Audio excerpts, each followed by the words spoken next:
Greetings, I'm Chappers. And I'm the captain. And we're with Ibanez today. Ibanez! The greatest Spanish-pronounced Japanese-owned company ever in the history of mankind. Hey, look, yours is kind of blue and fits with the Andertons theme. It is. Mine's kind of grey like my soul. So, Ibanez Iron Label, in my opinion, huge turning point for Ibanez. Let's stand by the amplification. Stand by the amplification. I've said this in much gains. Lots of videos before, but I kind of really felt that, you know, when we had the huge, after the sort of 80s and 90s kind of pointy things started to sort of die off, and we had a huge swing back in favour of sort of retro guitars, you know, Fender and Gibson had a huge boost, and Ibanez kind of went, oh, nobody seems to want pointy guitars anymore, let's try and make Strats and Les Pauls and Telecasters. And they went, nah. And everyone went, yeah, we like those, we're just not Ibanez ones, we want Fender and Gibson ones. So Iron Label came out, and it was really Ibanez going, just got to get back to what we do best, you know, and it's been super well received.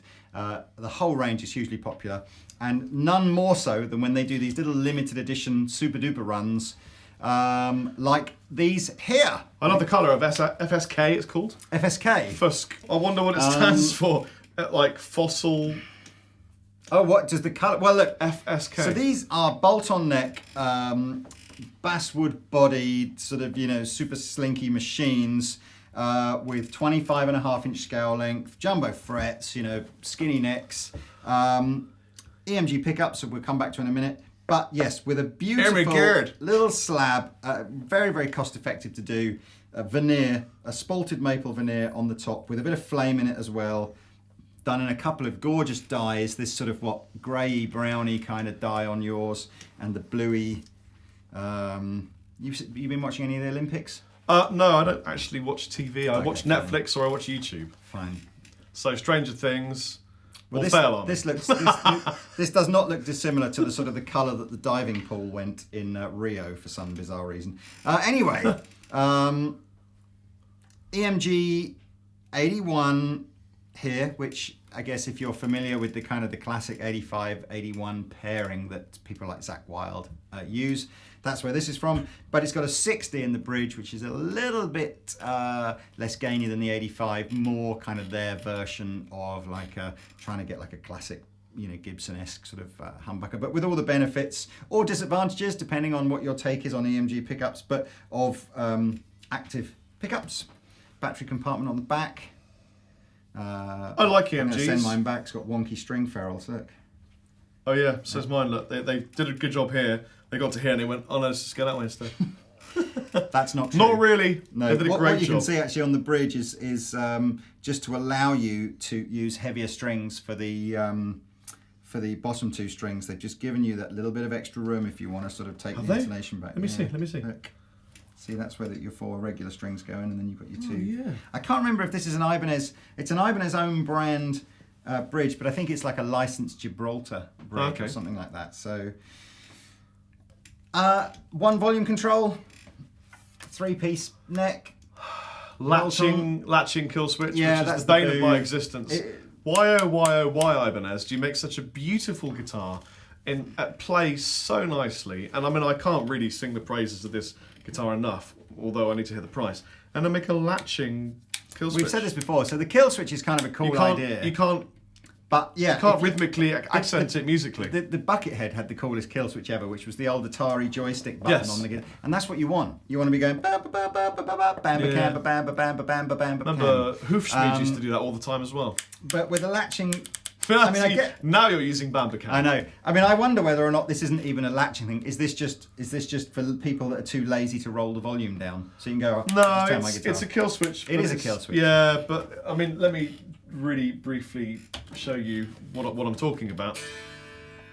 With your kill switch on. All the time. I see.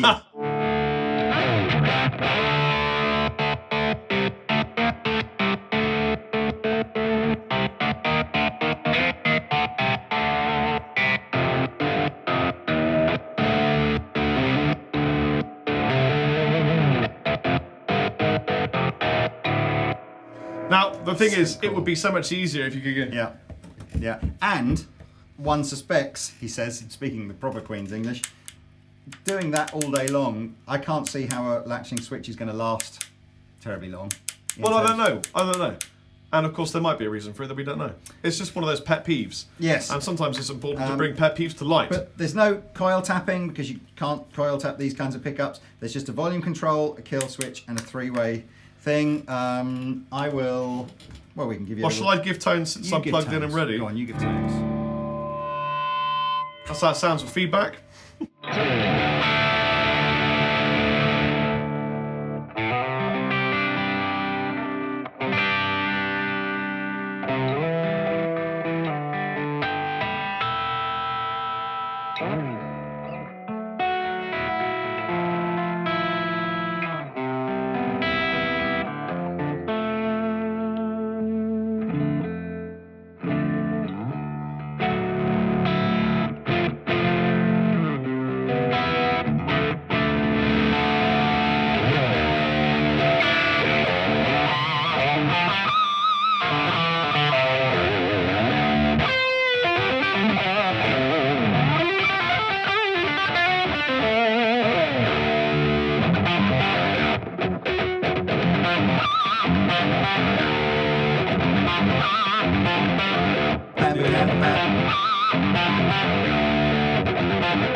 That's how it sounds, really. It does everything you'd ever want, and there's a bit of a neck.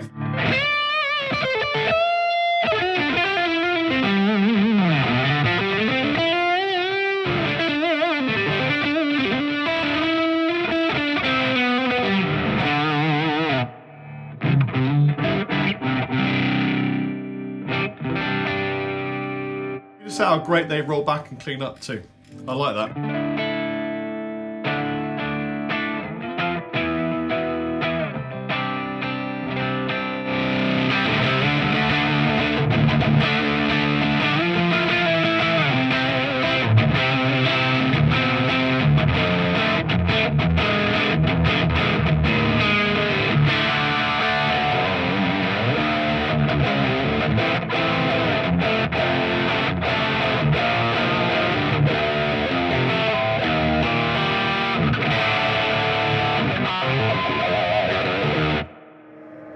It's great.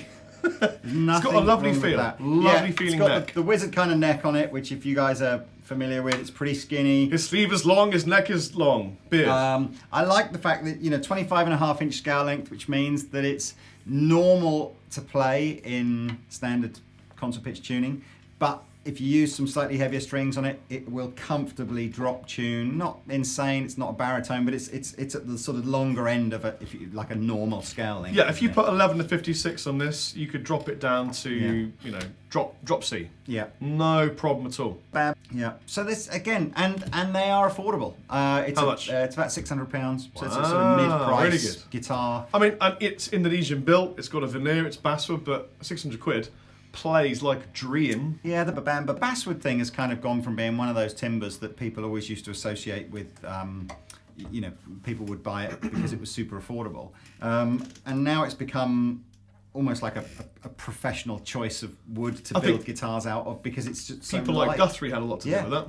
I completely agree. I mean, he was probably the first guy that I remember who was building, like £2,000-3,000 guitars making basswood. Although having said that, what was the gem? Was the gem not always like basswood? Sometimes. I thought it was, but I might be wrong. But again, lots of these kind of players who would just go, I just want it to be really light, really snappy kind of sounding, and basswood is a brilliant choice for that kind of thing. Also, because I think this probably sits within the demographic of the people watching this video, can I just say that I've been away from home for a long time, playing gigs and away, and my wife bought me No Man's Sky. And she bought it for me the day before I left. What is No Man's Sky? No Man's Sky is probably, for me, the most anticipated game of this year. And I haven't had a chance to play it, and it's been at least a week and a half. And I'm chomping at the bit to get home and play No Man's Sky. And see my wife. This is what happens, isn't it? The secret life of most married men, where playing guitar and PlayStation becomes far more important. Well, I'm lucky because in my marriage, my wife, Nat, absolutely loves playing PlayStation. She's obsessed with Assassin's Creed. Good for you. And she can't wait for Crash Bandicoot Can't wait to have a... Crash Bandicoot's coming out again. So there we go. We're not using any pedals, to be honest with you. We've literally, Rob's just plugged into his Silverback, and I think it might, for all I know, could be a Kemper. I would be very surprised. Yeah, let's not. We're never saying anything good about an amplifier ever again, in case we've been confounded. And this is the bass break.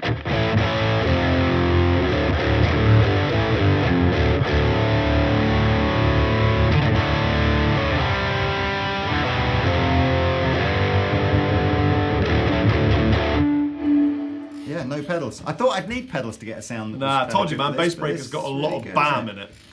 It's got more BAM than Cam. It's got more BAM than you can. I can't do it. I can't say it. And we're going to get every single cliche word for this sort of more BAM genre than you of can music. becam. Bam. That's it. That's what I wanted to say. Okay. So look, that's it. I mean, these are so simple. It's like one of those things. It's like there's really not much else to tell you. Fire away. Come on. The first question you ask, I'll answer. If you're interested in these are limited edition, only available in these two colours, and I will put a link in the description section below for where you can go and find out some more. Better. No, this one's better. This one's better. This one goes in my eyes. Look. Nope, they got no questions, Rob. We covered literally everything. They did just ask a question. Oh, did they? What did they say? They said, are you about to end this video? And I said, yes, I've been Rob Chapman. I've been the captain. See you later. Bye.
This is Rory from the UK. Tell me about Rory. So he edits videos. Rory's awesome.